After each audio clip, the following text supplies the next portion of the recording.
Nesta noite eu quero me inspirar um pouco, o Rafael e Jennifer, nessa cena aqui da Patrícia, me permita, né?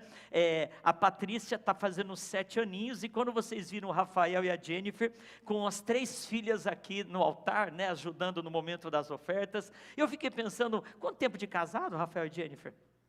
7 anos, 7 anos, e eles tiveram as 3 filhas numa sequência, né? Mas se eu perguntasse para vocês, se vocês fossem falar, né? Se a forma como as 3 filhas estão sendo educadas, vocês responderiam assim, é igual. Né, ainda mais pela proximidade, nós temos praticamente a mesma idade, da primeira para a segunda, da segunda para a terceira, mas se a gente fosse deter nos detalhes, da forma como vocês começaram a educação da Patrícia, que é a mais velha, para a Lícia, que é a mais nova, vai ter diferença, porque graças a Deus, a gente evolui, graças a Deus, nós como pais melhoramos, a gente cresce. Quem aqui é filho mais velho? Deixa eu ver, levanta a mão para saber. Filho mais velho. Eu costumo dizer que o filho mais velho é o que sofre mais. O filho mais velho é que pega o pai e a mãe mais inexperiente. O filho mais velho, viu, Fabrício? Chega um dia que o médico fala, está aqui. Aí você olha para o Gabriel e fala assim, mas feinho assim? O senhor não trocou não? Mas, queridos, o médico fala, está aqui. E do dia, aliás, de um minuto para outro você vira pai. E aí, Rafael, você vai ter de aprender com a criança. E isso faz com que a gente sofra como filho mais velho. Os outros filhos são filhos do mesmo pai e da mesma mãe. Só que já houve uma evolução, uma melhora, da forma que a gente encarou. Eu e a Solange educamos a Keila como primeira filha, e a Giovana, quase 5 anos depois, a Giovana nasceu. Mesmo pai, mesma mãe, mas houve muita diferença na educação de uma para outra. Então, normalmente, os filhos mais velhos, os primogênitos, pegam os pais mais inexperientes, e por causa disso, então, às vezes os primogênitos têm mais trauma. Não estou falando que primogênito é problemático, não. Viu, Isabela? Não estou falando não, mas procura uma terapia. Mas o que eu quero dizer é que muitas vezes a gente, graças a Deus que a gente cresce. O Aline, seu irmão é mais velho ou mais novo?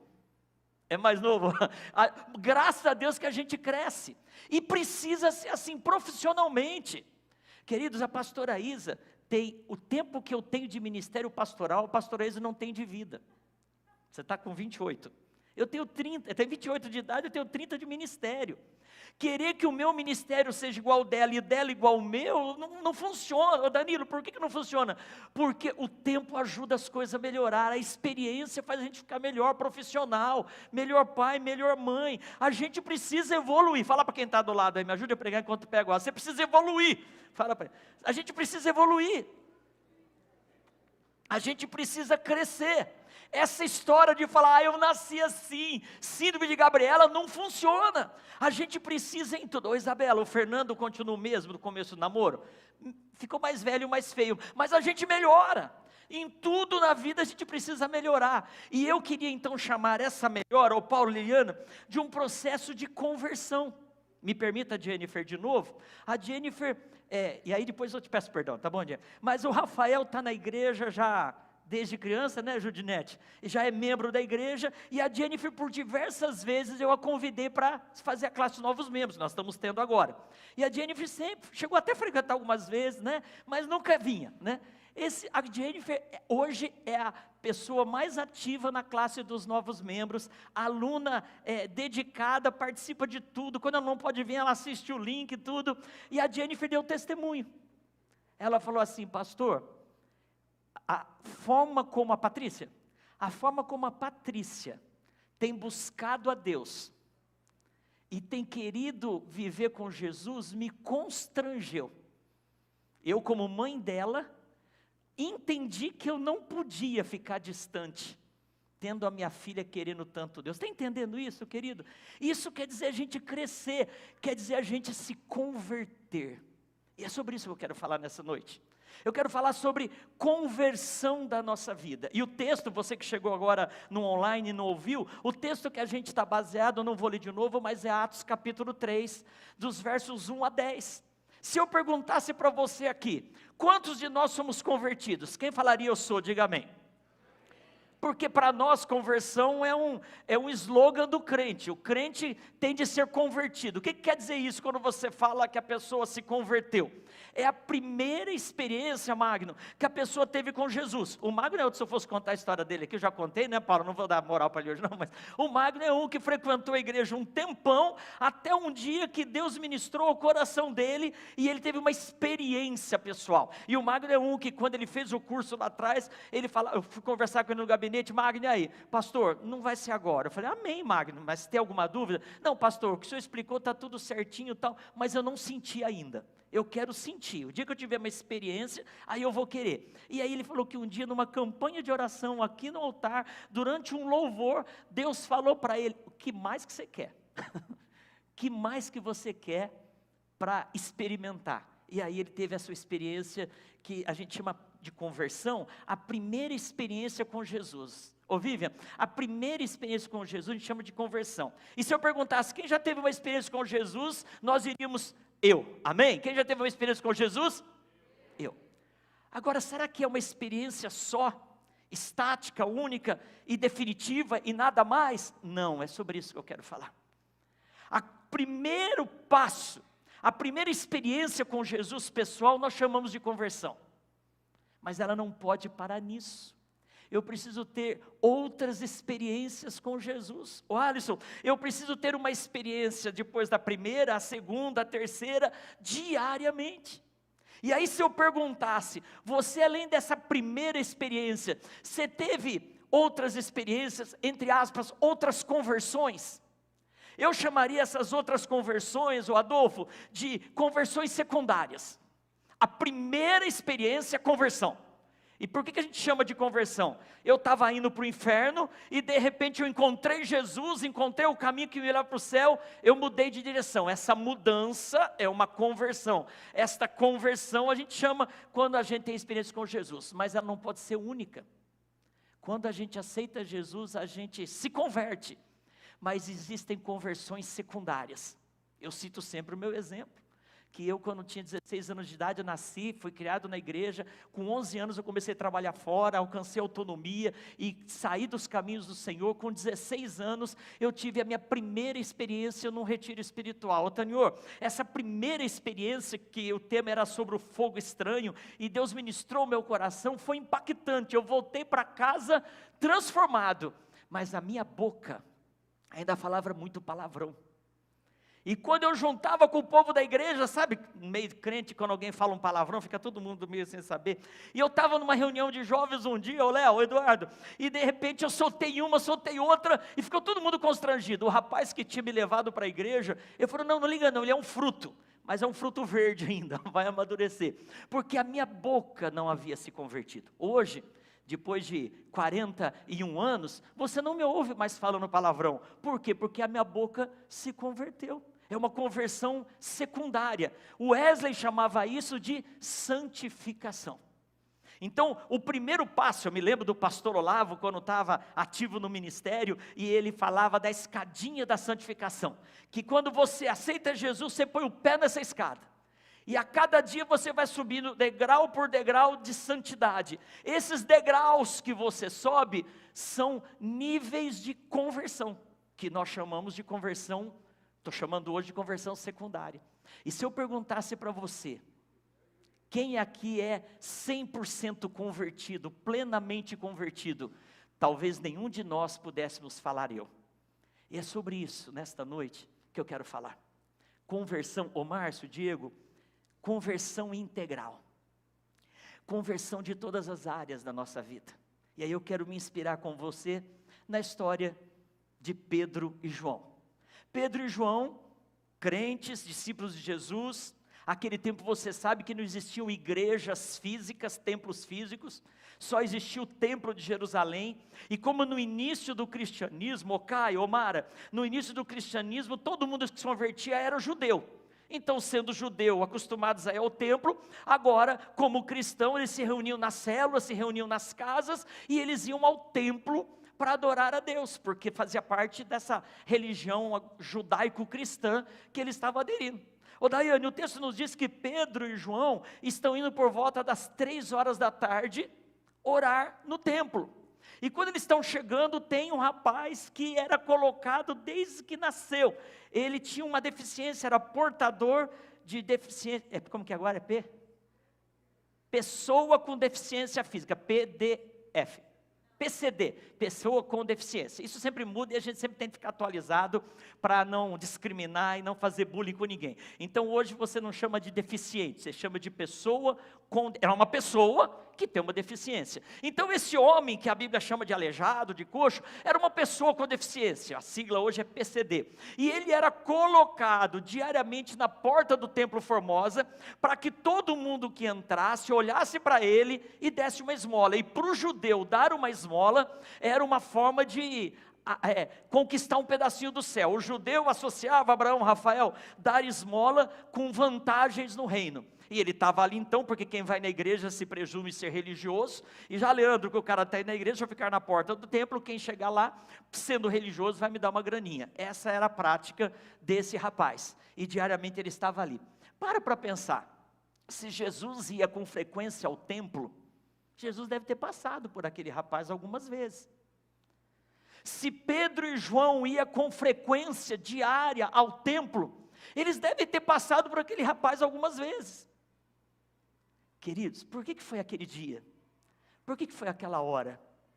Porque Deus é o Deus que faz milagres, e milagre, ele é imprevisível. Milagre, ele acontece quando a nossa fé se junta com a vontade de Deus, o milagre acontece. Eu estou vendo aqui o Sérgio e a Daniela. O Sérgio é irmão da Elisângela. Eu ia falar que é cunhado do Fernando, mas cunhado não é uma boa referência. Então, o Sérgio e a Daniela são da Metodista lá de Itapecerica, né? Estão passeando aqui, sejam bem-vindos. Mas eu vi aqui a Luísa, né? A Luísa, filhinha, está com quantos anos agora? 8. Hoje? 8 anos hoje. 8 anos a Luísa está fazendo. Nós oramos muito pela Luísa aqui na igreja. Ela anteriormente, alguns anos, ela estava com uma dificuldade, o médico não descobriu o diagnóstico de algumas situações. Quanto esses pais oraram, quanto as igrejas oraram. E agora a Luísa está aqui completando 8 anos, um milagre. Milagre acontece. Amém, Luiz? Quem está com saudade do amém do Luiz? Amém, Luiz? Luiz e Leila, que bom estar com vocês aqui, né? Quem concorda que o Luiz e a Leila volte, fala, volta, Luiz. Queridos, nós cremos em milagres, e milagre acontece quando a vontade de Deus encontra a nossa fé, o milagre acontece. Aquele dia, foi o dia. Aquele dia, aquele rapaz foi colocado ali, aquele dia Pedro e João estavam indo, e nada de diferente dos outros dias, mas foi o dia que Deus escolheu. Hoje é o dia que Deus escolheu para que você estivesse aqui. Hoje é dia do milagre na minha e na sua vida, em nome do Senhor Jesus, amém? E o texto nos diz então, que tem esse diálogo. Ele está com aquela cara de pobre, aquela cara de pedinte, ele olha para Pedro e João, falando, olha como eu preciso, você é um cara bem sucedido, você usa essa roupa bonita, olha aqui. Você já viu morador de rua, quando ele chega para você no carro? Ele faz essa cara, aquele camarada fez essa cara. E o diálogo, e o que aconteceu, nesta noite nos inspira, para aprendermos sobre áreas da nossa vida, que precisam se converter, áreas da nossa vida, que precisam ser transformadas. Já aceitei Jesus? Já tive uma experiência, ou Pedro, ou Felipe, já tive uma experiência com Jesus? Já, mas agora tem áreas da minha vida, e a primeira área que eu queria destacar, está no verso número 4, olha aí, em Atos capítulo 3, verso 4, Pedro, fitando-o, juntamente com João, disse, olha para nós. Vou repetir esse texto, Atos 3, 4, Pedro, fitando, sabe o que quer dizer a palavra fitar?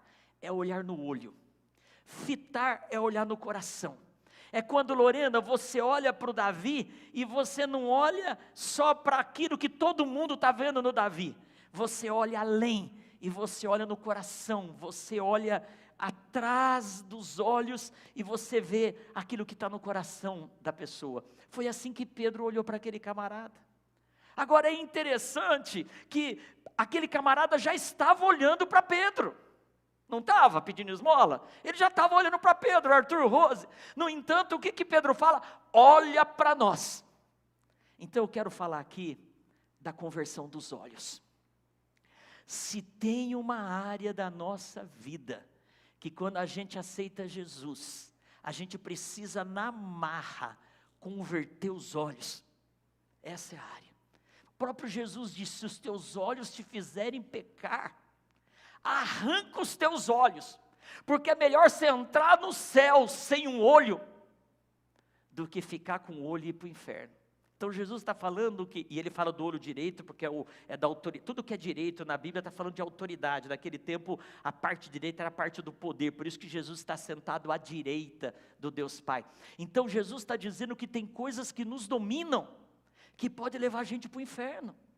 Tem áreas da nossa vida através dos olhos, e nós não somos radicais fundamentalistas que vamos sair por aí arrancando o olho das pessoas, mas nós somos aqueles que olham para esse texto e falam, isso não pode dominar na minha vida, essa área da minha vida, do meu olho, do meu olhar, não pode me dominar. Querido, alguém já disse que os olhos são as janelas da alma, são pelos olhos que tudo entra no meu coração, na minha mente. Quantas vezes a gente não tem olhado para os nossos filhos? O que fez a mãe Jennifer olhar para a filha, que já tinha 6 anos, 7 anos, ou seja, não foi o dia que a filha nasceu que ela olhou e falou, eu me vou voltar para Jesus. Não, foi depois de 6 anos que a Jennifer já olhava para a filha Patrícia, que um dia os olhos dela se converteram. Para a filha, para o testemunho que a filha estava dando de uma verdadeira adoradora. Querido, eu preciso converter os meus olhos para as minhas filhas, eu preciso converter os meus olhos para o meu cônjuge, para a minha esposa, para o meu marido. Tem muita gente que não olha, tem muita gente que está cego para o que está acontecendo dentro de casa. E o verdadeiro cristão, aquele que tem uma experiência com Jesus, tem uma área da vida dele que precisa se converter, é o olhar. Começa a olhar diferente para o seu líder de célula, começa a olhar diferente para o teu pastor, para a tua pastora. Começa, pastor e pastora, a olhar diferente para as ovelhas que Deus tem colocado sob os nossos cuidados. Nós precisamos converter os olhos, porque muitas vezes os nossos olhos estão defeituosos, muitas vezes os nossos olhos são tendenciosos. Muitas vezes, se eu começar a olhar para vocês, como às vezes pessoas falam que é para olhar, se vocês começarem a olhar para mim, como às vezes algumas pessoas falam que é para olhar, nós vamos nos entender. Mas Jesus, Ele está falando para nós que Ele quer converter os nossos olhos. Ele está falando para nós que não adianta aceitá-lo como Senhor e Salvador, e os nossos olhos continuarem contaminados, os nossos olhos continuarem perdidos. Ele está falando, Pedro e João estão falando, rapaz, você já está olhando para mim, mas o seu olhar para mim é financeiro, o seu olhar para mim é por necessidade, o seu olhar para mim, rapaz, é querendo que eu te dê alguma coisa material. Olha para mim diferente, olha para mim não por aquilo que eu posso te dar, mas olha para mim por aquilo que eu sou. Quanto marido e quanta esposa estão olhando errado um para o outro. Muitas vezes a gente olha para a esposa não por aquilo que ela é, mas por aquilo que ela pode dar para a gente, e vice-versa, marido e mulher. Muitas vezes você, filho, olha para o seu pai, não como Jesus está dizendo através de Pedro e João, mas a gente olha só por aquele rapaz estava olhando, mas estava olhando errado. Quando Pedro e João, que já eram convertidos nessa área, olham para aquele rapaz, eles olham no coração, eles olham além. Lembra que Jesus, um rapaz chegou para ele e falou assim, mestre, eu sou bom, eu faço as coisas, o que eu preciso fazer? O texto nos diz, Tiago, Larissa, que Jesus olhando para o coração dele falou, vai e vende tudo que tem. Por que Jesus falou isso? Porque Jesus olhou no coração. Se tem uma área da minha vida e na sua que precisa se converter, é o olhar. Eu não quero me aprofundar nesta área, mas eu quero te desafiar a pensar nisso. Tem um sermão que Deus ministrou muito ao meu coração faz muito tempo sobre isso. Ele inclusive estava na época vivo, um sermão escrito do David Wilkerson, que é o autor daquele livro famoso, A Cruz e o Punhal. Tanto o livro quanto esse autor, ele foi pastor lá em Nova York há muito tempo, faleceu não faz muito tempo. E um sermão do David Wilkerson, que fez muito assim, abençoou muita gente, que está na internet, chama Olhos Errantes. E ele fala, cuidado com seus olhos errantes. E aqui eu quero me dirigir não só para homens, porque hoje em dia mulheres também têm sofrido muito com isso. Mas homens, no mundo que a gente vive hoje, com as redes sociais, com a internet, com tanto perfis e com tanto canal acessível, com um botão, com um toque, cuidado. Eu falei aqui recentemente que eu fiquei sabendo de um pastor que ele era seguidor do TikTok, e ele proibiu os membros da igreja de seguir TikTok. Eu não sei, você é da TikTok, né? Mas nem, eu não tenho esse aplicativo do TikTok, mas esse pastor falou da igreja dele: olha, está proibido o aplicativo TikTok da igreja, porque só parece dança de mulher pelada. Sabe por quê? O algoritmo dele. Queridos, a inteligência artificial, ela é artificial porque ela é mecânica, porque ela é produzida em laboratório. Mas da onde que sai a inteligência artificial? Da nossa inteligência humana. Então a inteligência artificial do computador, ela está baseada na inteligência humana. E nós temos um algoritmo aqui dentro.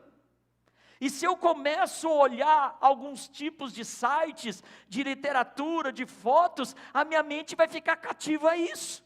E o meu olhar só vai olhar isso. É o olhar errante. Então reprograma o seu algoritmo, não só do seu Instagram, do seu TikTok, ou sei lá o que.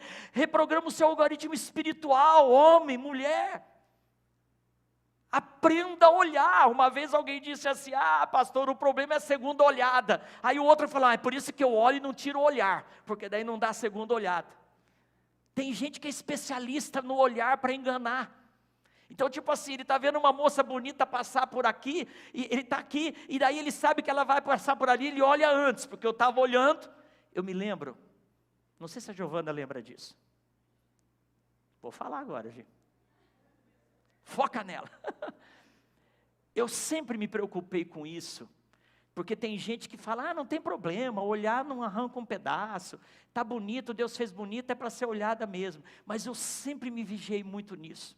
O Mauro, uma vez falou para mim, que lá na escola, eu fiz escola de natação exímio, viu, Pérola? Se não fosse a Pérola ter feito bullying comigo, hoje eu era um exímio nadador, mas eu só fiz o waterbark, brincadeira, eu fazia o waterbark lá. E um dia no encontro face a face, depois que eu dei o testemunho, e esse testemunho de encontro face a face é só encontro, o Mauro veio falar para mim, que por isso que ele percebia, quando eu estava fazendo o waterbark, que passava uma moça, eu desviava o olhar. Foi isso que você falou para mim, Mauro? O Mauro falou assim: eu nunca falei nada, pastor, mas eu sempre percebi que quando passava uma moça, o senhor desviava o olhar para o outro lado. Um dia, Giovana, eu fui buscar ela na escola, não lembro a idade dela. Ela falou para mim, eu estava parado no semáforo, eu não lembro da cena. Ela falou: pai, olha esse rabo de olho para aquela moça. Ela achou, eu não sei afirmar se é verdade ou não, mas ela achou que eu estava olhando de rabo de olho, você lembra disso, Gi? Disfarçadamente para uma moça que estava passando. Eu me constrangi naquela hora, e independente de eu estar olhando ou não, eu não podia estar dando esse mau exemplo para minha filha. Eu preciso reprogramar minha mente. Uma vez eu fui usar o computador da casa de um pastor. E eu fui entrar no computador dele, eu falei: posso acessar meu e-mail? Aquele tempo que não tinha ainda esse aplicativo, celular desse jeito. E aí pastor Ramiro, você falou: pode. Ele abriu o computador, quando ele abriu o computador, ele foi no histórico lá de pesquisa e apagou tudo. Ele falou: para você acessar mais rápido. Ô meu irmão, você pode me enganar, e eu não estou preocupado que você me desengane, mas Deus e o diabo é mais difícil de enganar. E o diabo sabe dos nossos algoritmos. Ele sabe das minhas tendências. Cuidado com os teus olhos. Leve o teu pensamento cativo à obediência de Jesus. Nutra a sua mente. Transforme os seus olhares. Converta os seus olhos. Converta os teus olhos para a tua família. Converta os teus olhos para as coisas de Deus.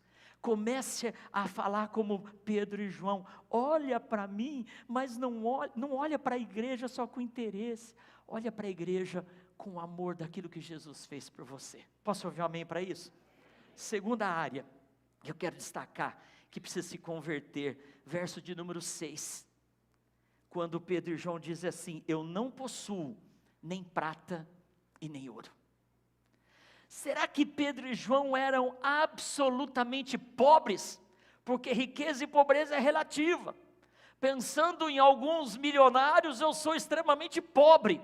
Mas pensando em alguns pobres, eu sou extremamente rico. Agora, quando Pedro e João falam, eu não tenho prata e ouro, eles não estão dizendo que eles não tinham um tostão no bolso. Mas eles estão dizendo que eles têm algo mais importante do que prata e ouro. Mas, queridos, prata e ouro tem sido o grande problema da humanidade. E é por isso que Paulo fala, o amor ao dinheiro é a raiz de todos os males. Sabe de uma área que a gente precisa se converter? O nosso bolso. Tem muita gente que aceita Jesus até com facilidade. Tem muita gente que vem para a classe de novos membros até com prazer. Tem muita gente que quando entende o plano de salvação, fala, é isso que eu queria. Mas tem algumas pessoas que quando elas aprendem a importância de colocar os bens a serviço do reino, e quando Deus abençoa com um big de um salário, aí elas relativizam, porque o bolso não está convertido. Se tem uma área secundária porque não é o mais importante, mas necessária porque ela pode se desdobrar em outras áreas, e como disse o próprio Jesus, ninguém pode servir a dois deuses, ninguém serve a Mamon, que é o Deus do dinheiro, e ao Senhor Jesus, porque você vai descontentar um ou outro. Jesus falou disso, falando especificamente do dinheiro. Ele fala no Sermão do Monte, não ande ansioso pelas coisas. Por quê? Que você está preocupado. Jesus está falando assim que se você servir a Deus integralmente, se o teu bolso se converter, Deus vai cuidar da gente, amém? Quantos testemunhos eu ouço no gabinete? De pessoas que foram abençoadas, de pessoas que são transformadas. Esses dias, um irmão no gabinete chegou e falou assim, pastor, eu quero dar essa oferta de primícias para o senhor, para o pastor e para a pastora, porque eu sei da importância da igreja, do dízimo, eu tenho meu compromisso com Deus, mas eu quero abençoar a vida de vocês, porque eu entendi o que significa dinheiro na minha vida. Eu entendi que dinheiro não é um fim nele mesmo, eu entendi que o dinheiro não pode mandar em mim, eu entendi que o dinheiro é um instrumento que Deus pode me abençoar através dele, pode me usar para abençoar outras pessoas. Como é gostoso quando a gente domina o dinheiro. Quando é gostoso quando o dinheiro não nos domina. Ah, pastor, o senhor está falando isso porque o senhor não tem dívida. Queridos, eu ouso dizer que quem não tem uma boa administração financeira, um dos motivos é que não está sendo abençoado pela fidelidade ao Senhor.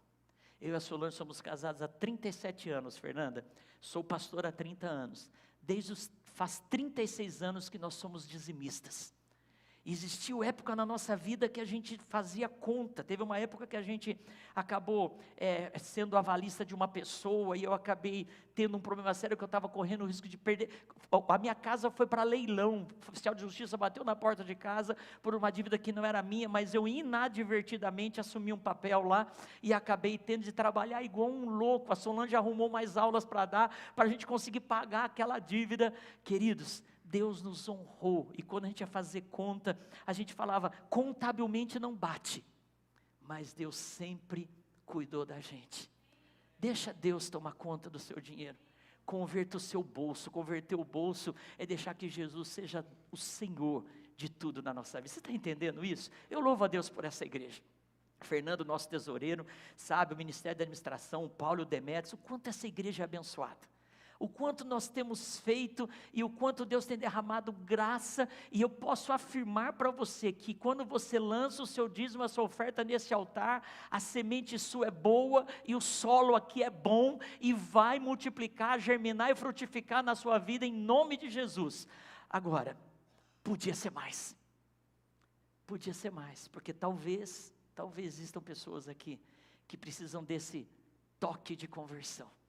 Pedro e João falaram assim, eu não possuo nem prata nem ouro, mas o que eu tenho eu te dou. Esse é um princípio, dá o que a gente tem. Você tem recursos? Dê o seu recurso para a obra do Senhor.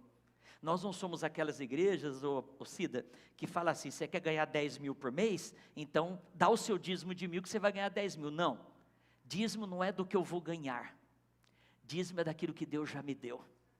Então isso é um princípio. O que eu tenho eu te dou, princípio. Pedro e João falaram, o que eu tenho eu te dou. Em nome de Jesus, levanta e anda. Quando você vem no altar, você está dando o que você tem. E o que você tem nas mãos do Senhor é como aqueles 3 pães, 5 pães e 2 peixes, que foram multiplicados nas mãos do Senhor. Posso ouvir um amém para isso?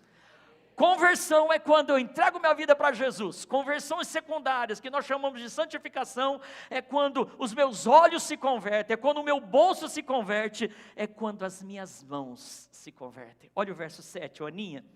O texto nos diz que Pedro e João não ficaram de longe, falando assim, levanta, eu vou para casa, eu vou orar por você, você vai ser abençoado, levanta.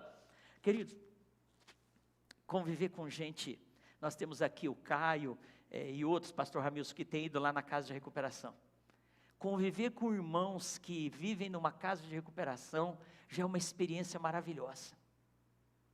Mas conviver com pessoas que moram na rua. Certa vez entrou um morador de rua aqui na igreja, e ele estava com um cheiro tão ruim, tão azedo, tão ruim, que todo mundo que estava ao redor começou a sair de perto.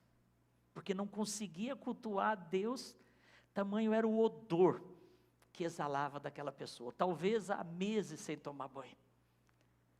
Eu não sei como estava esse homem portador de uma pessoa com deficiência física, eu não sei. Mas eu sei que às vezes a gente não quer se sujar. Aquele tempo, tocar num homem doente era se contaminar. Lembra da lepra? O leproso era colocado de escanteio, porque não se sabia o que era contagioso, o que não era, então tudo era motivo para ficar reservado. Uma pessoa doente, ela era evitada, ninguém tocava num doente. Pedro e João, eles podiam falar, vai! Mas o texto nos diz que eles tomam pela mão. E se eu fico imaginando essa cena, sabe quando você está ajudando alguém no hospital? Vai levantar uma pessoa para ir para o banheiro, não é só dar a mão, você tem de abraçá-la, colocar a mão dela no seu ombro, para você fazer um apoio, uma alavanca e subir. Eu imagino que foi mais ou menos assim que Pedro e João fizeram. Ô Sônia, eles não só estenderam a mão, mas eles abraçaram aquele camarada e levantaram, e se era o mendigo talvez não tivesse tão limpinho. Mas a bênção é que no reino de Deus, as coisas do homem é o seguinte, se você tocar te contamina, as coisas de Deus se você tocar transfere bênção, porque a limpeza de Jesus é maior do que o pecado do mundo, o sangue de Jesus é maior do que qualquer pecado, então se eu estou debaixo do sangue de Jesus, eu não tenho problema em tocar em um doente, eu não tenho problema em tocar em alguém que a sociedade marginalizou, foi isso que Pedro e João fizeram, conversão das mãos, é me colocar para abençoar vidas, estender a minha mão e levantar a pessoa. Pastor, mas ele está fedido. Eu estou limpo e a minha limpeza vai limpá-lo. Pastor, mas ele é nojento. Eu sou de Deus e Deus na minha vida vai abençoar aquela vida. Querido, a igreja precisa fazer diferença. Se nós que temos a Jesus que fez tudo o que fez por nós, não formos sal da terra, quem será? Conversão das mãos. Ou Eros, Poliana, conversão das mãos. Quanta gente nessa igreja estão com as mãos convertidas, eu louvo a Deus por isso. Falar dessa igreja é glorificar a Deus por um povo comprometido. Você vai falar, a gente fala de fazer sopão, faz 120 marmitas num final de tarde. A gente fala de levantar, o ano passado nós fizemos aquele, 600 cestas básicas. É um povo comprometido, é um povo que, quando você fala, vamos, já tem gente lá na frente. Gente, por isso que essa igreja, quem acha que essa igreja é abençoada, diga amém. É por isso que ela é assim, mas pode ser melhor, pode melhorar, quando as minhas mãos se converterem, quando eu abraçar a pessoa, e mesmo que ela tenha limitações e não esteja com odor agradável, a minha limpeza vai fazer diferença na vida dela. Pedro e João, eles tinham as mãos convertidas. Pedro e João, o texto nos diz que eles se esforçaram, não só com palavras, mas com ações. E por fim, o texto nos diz, no verso de número 8, que aquele rapaz deu um pulo, pastor Ramilson, assim, deu um pulo. Aquele rapaz deu um pulo. Por que ele deu um pulo?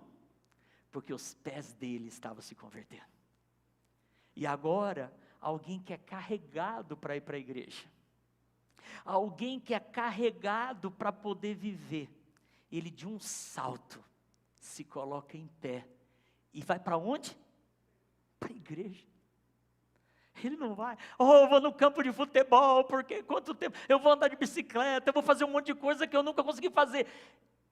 Ele nunca tinha entrado na igreja, porque como deficiente, como portador de... eu vou aprender. Eu duro que quando a gente aprende muda, isso que é difícil, né?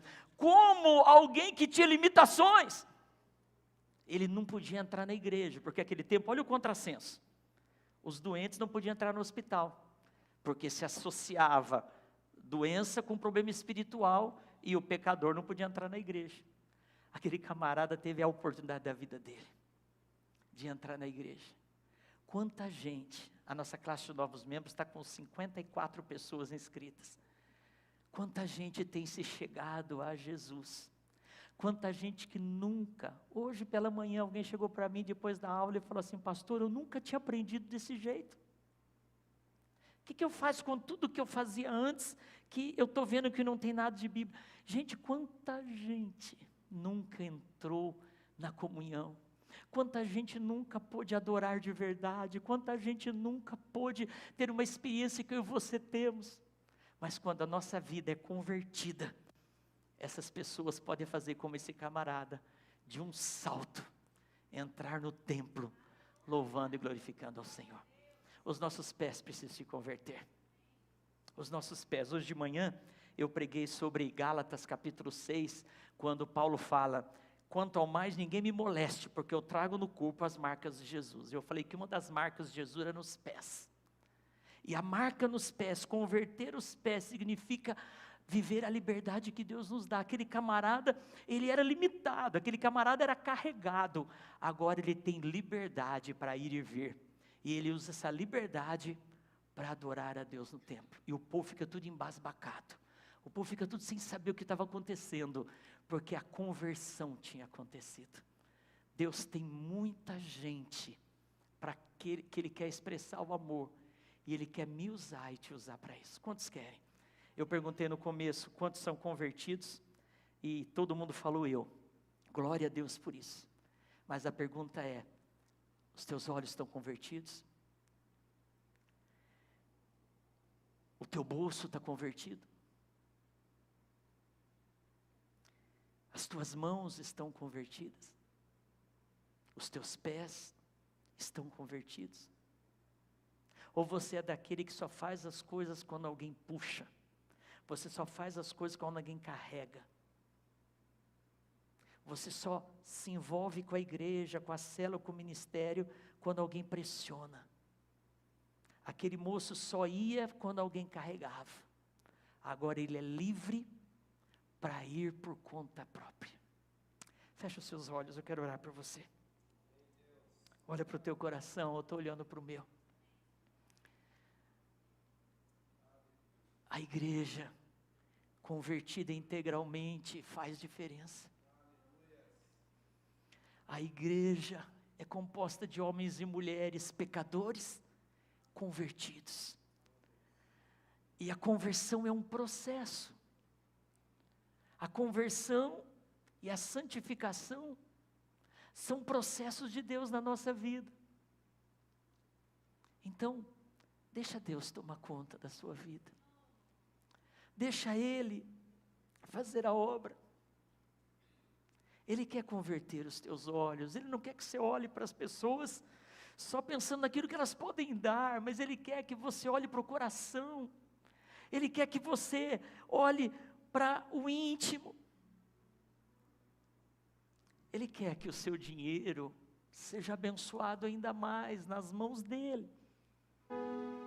Ele quer que você faça dos seus bens, a sua casa pode ser uma casa anfitriã de uma célula. O seu carro pode servir para trazer uma pessoa com dificuldades até a casa do Senhor. O seu emprego e o seu trabalho, a sua profissão, pode ser para abençoar vidas que de outra forma não conseguiriam acessar o seu trabalho. O seu dinheiro pode enviar missionários para longe. No comecinho de agosto, dia 6, 7, 8 de agosto, nós teremos aqui uma conferência missionária. Teremos missionários da Jordânia, da Índia, do Panamá, testemunhando que eles só podem ir porque alguém está orando e alguém está enviando financeiramente. Seja comprometido com o teu bolso na obra do Senhor. Se você já é um fiel dizimista, glória a Deus, seja ofertante. Converta as tuas mãos. Faça com que a sua mão esteja estendida para abençoar, para transbordar. Converta os teus pés em pés de adorador. Aquele homem deu um pulo e entrou na igreja, saltando, louvando, seguindo os discípulos, porque o pé dele, os pés haviam se convertido. Em nome do Senhor Jesus. Pai, aquilo que eu entendi ser a tua palavra, eu procurei transmitir, mas as minhas limitações me impedem de ir além. Então Deus, o Senhor que está fitando, olhando o coração meu e de cada irmão, cada irmã, ministra, Pai, ministra, Deus, com poder e autoridade, Pai, transforma, converte, Pai, converte essa área que o diabo falou que não tem jeito mesmo, Pai, essa área que o inimigo falou que essa pessoa ia estar o resto da vida derrotada nisso, Pai, mostra o teu poder, Pai. Ah, Pai, aquele homem tinha sido colocado a vida toda no templo, na porta, e nunca tinha entrado. Aquele foi o dia do milagre. Hoje é o dia do extraordinário, Pai. Faça isso, Pai, por favor, Pai, por favor. Se você quiser, meu irmão, minha irmã, ficar em pé, adorar ao Senhor. Se você quiser, o altar é o lugar para mim e para você. O ministério de oração está aqui, os pastores, a pastora, nós estamos aqui para orar por você, para estender as nossas mãos para você, e se você quiser, deixa Ele converter a sua vida totalmente. Hoje é o dia, hoje é o dia.